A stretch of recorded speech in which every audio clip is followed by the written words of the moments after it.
तो निश्चित तौर पे गवई साहब का जो फैसला है उसकी तो जितनी प्रशंसा करी जाए, जितनी तारीफ़ करी जाए उतनी कम है। अब हमें वाकई थोड़ा सा एक आस उम्मीद जगी है कि माननीय सुप्रीम कोर्ट की तरफ से बहुजनों के हित में भी कुछ फैसले आएंगे और आने वाले समय में हमें सुप्रीम कोर्ट में भी कुछ हमारे बहुजन जज दिखाई देंगे। लेकिन अब देखने वाली बात यह है कि गवई साहब अपने कार्यकाल के भीतर इस तरह के कितने फैसले लेकर उनको क्रियान्वित कर पाएंगे। कुछ लोग कह रहे हैं कि जजों में भी अब ये लागू हो जाना चाहिए। बिल्कुल, मैं तो खुद कहना चाह रहा हूँ कि जजों में भी आरक्षण लागू हो। ये कॉलेजियम सिस्टम में सुधार होने की ज़रूरत है, क्योंकि समय के हिसाब से सब चीज़ें बदलती हैं।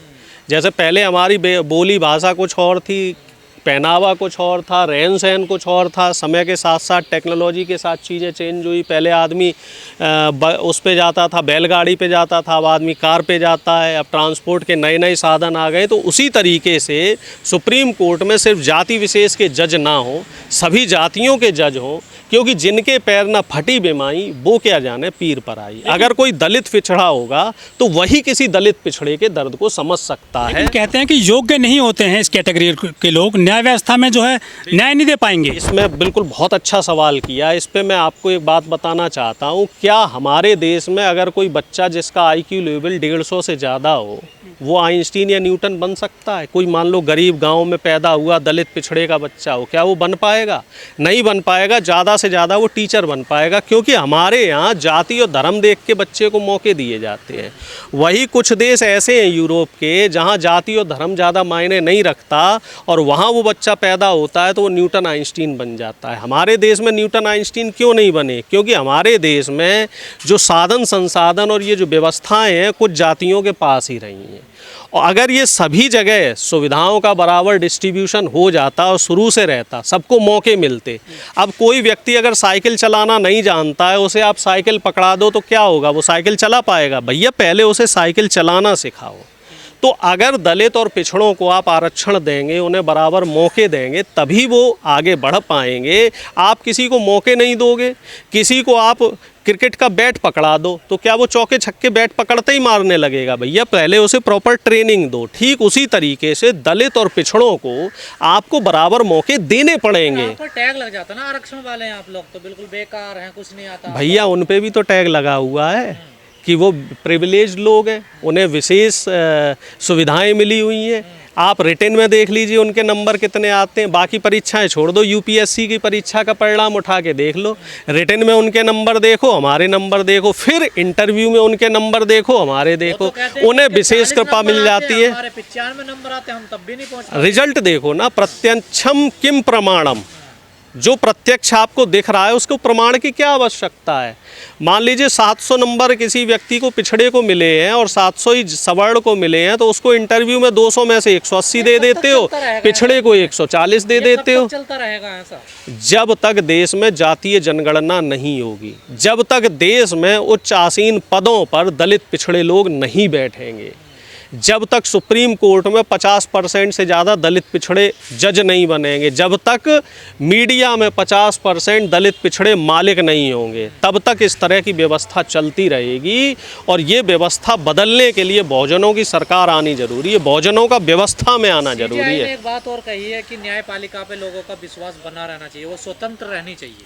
बहुत बड़ी बात कही है। और आखिर उन्हें ऐसी बात क्यों कहनी पड़ी? कितनी पीड़ा रही होगी उनके मन में, ये बात सोचिए ना कि आखिर उनको मजबूर होना पड़ा, क्योंकि वो शोषित वंचित समाज से आते हैं।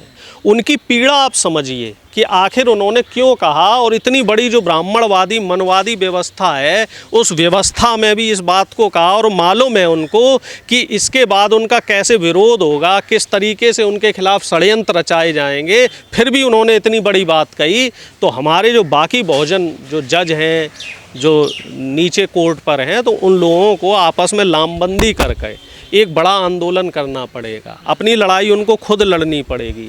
हमारे जो बहुजन सोशल एक्टिविस्ट हैं उनको भी न्यायपालिका से सवाल करना पड़ेगा, क्योंकि न्यायपालिका एक ऐसा महकमा है जहां पे सिर्फ एक जाति विशेष की मोनोपोली है। हालांकि इस बात को मुझे कहने में कोई गुरेज नहीं है कि सिर्फ ब्राह्मण ही सुप्रीम कोर्ट में जज क्यों बनते हैं, ज़्यादातर जो संख्या है वो उन्हीं की क्यों है? हाई कोर्ट और सुप्रीम कोर्ट में अपर कास्ट के लोग ज़्यादातर जज रहे हैं, कई घराने ऐसे हैं वो जज बनते रहे हैं। तो क्या यही वजह है कि लाखों करोड़ों केस पड़े हैं, पेंडिंग पड़े हैं, लाखों लोग जेल में पड़े हैं, करोड़ों लोग जेल में पड़े हैं, उनको न्याय नहीं मिल पाया है? देखिए, आज की तारीख में देखा जाए तो 10 करोड़ से ज़्यादा केस पेंडिंग है।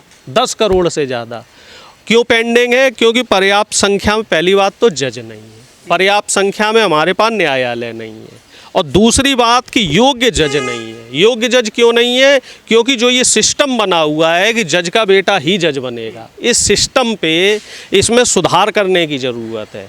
इसमें दलित पिछड़ों की जितनी ज़्यादा भागीदारी होगी, प्रतिभावान व्यक्तियों की जितनी ज़्यादा भागीदारी होगी, तभी ये जो सिस्टम है वो सुधर पाएगा। नहीं तो न्यायपालिका में आदमी ऐसे ही चक्कर काटता रहेगा। पिता का केस पुत्र लड़ेगा, पुत्र का केस उसका पुत्र लड़ेगा, और सालों केस चलते रहेंगे। आए दिन आप अखबार में खबरें देखते हो कि 40 साल पुराने केस में फैसला हुआ है कि जो अपराधी है वो निर्दोष निकला। क्यों? क्योंकि हमारे यहाँ समय से एक गरीब व्यक्ति को, एक पिछड़े व्यक्ति को, एक शोषित वंचित व्यक्ति को न्याय नहीं मिल पाता है। जज जाति और धर्म देख के न्याय देते हैं। जैसा आपने स्टार्टिंग में कहा कि ये लागू होगा नहीं होगा, कई बार राष्ट्रपति जो हैं उन्होंने भी कहा कि आदिवासी, ओबीसी तमाम लोग ऐसे जेल में जिनको पता ही नहीं है क्या हुआ, उन पर ध्यान, पर उन पर काम तो होता नहीं है। ये लोग बोल तो देते हैं हमारे लोग। वही तो मैं कह रहा हूँ कि असली बात तो ये है कि आपने नियम बना दिया, अब नियम को लागू करवाना है। मंडल आयोग की जो सिफारिशें हैं वो 1991 में बीपी सिंह ने लागू करी थी, लेकिन वो सुप्रीम कोर्ट में केस फंस गया। फिर वो कब लागू हो पाया? फिर उसके बाद हायर एजुकेशन, जो उच्च शिक्षा है, उसमें कब लागू हो पाया? 15 साल लग गए। तो अब सोचो, जो सुप्रीम कोर्ट जैसी व्यवस्था जहाँ पे मनवादी ताकतों का कब्जा है, जब ये नियम उन्होंने बनाया है तो लागू होने में कितना समय लगेगा? क्या दोबारा मुख्य न्यायाधीश कोई दलित पिछड़ा बनेगा, और कब बनेगा, और कितने समय के लिए बनेगा? तो ये भी अपने आप में एक बहुत बड़ा प्रश्न है। लेकिन संविधान पे अगर हम लोग संविधान की नियमावली पे अड़े रहें, दलित पिछड़े एकजुट रहें, जागृत रहें, तो निश्चित तौर पे जो ये न्यायपालिका है, यहाँ भी हमें आने वाले समय में बहुत बड़े सुधार देखने को मिलेंगे। 64 साल बाद बताया जा रहा है कि ऐसा फैसला। देखिए, फैसला स्वागत योग्य है, और अभी सिर्फ कर्मचारियों पे किया गया है कि बाबू चपरासी जो लगेंगे उन पे 27% और जो SC ST वाला आरक्षण है 22% वो लागू हो। लेकिन देखने वाली बात ये है कि हमारे जो माननीय न्यायाधीश हैं, मुख्य न्यायाधीश, इनका कार्यकाल कितना बचा है? ठीक है, क्या वो भर्तियां हो पाएंगी? क्या वो नियुक्तियां हो पाएंगी? क्योंकि इसके बाद जो सुप्रीम कोर्ट के जज बनने वाले हैं, जो मुख्य जज बनने वाले हैं, बता रहे वो बहुत बड़े मनवादी हैं। ये इन्होंने लागू तो कर दी, चूँकि ये बुद्धिस्ट विचारधारा के और बहुजन विचारधारा के जज थे। इनके अंदर दर्द था, इन्होंने उस पीड़ा को आजीवन झेला, इसलिए उन्होंने इस बात को लागू किया और कहा भी कि 75 साल के बाद बताओ अभी भी यहाँ आरक्षण नहीं है। जो न्याय देने वाले लोग आरक्षण नहीं दे पा रहे हैं, न्याय नहीं दे पा रहे हैं, तो बाकी महकमे क्या करेंगे? और उन्होंने तो बाकायदा हाई कोर्ट और सुप्रीम कोर्ट के जजों को भी बोला है कि न्याय जो है वो न्याय की तरह रखो, उसमें जाति धर्म ना देखा जाए, क्योंकि न्याय व्यवस्था इस समय हमारी सबसे ज़्यादा चरमराई हुई है। जाति धर्म देख के न्याय दिया जा रहा है।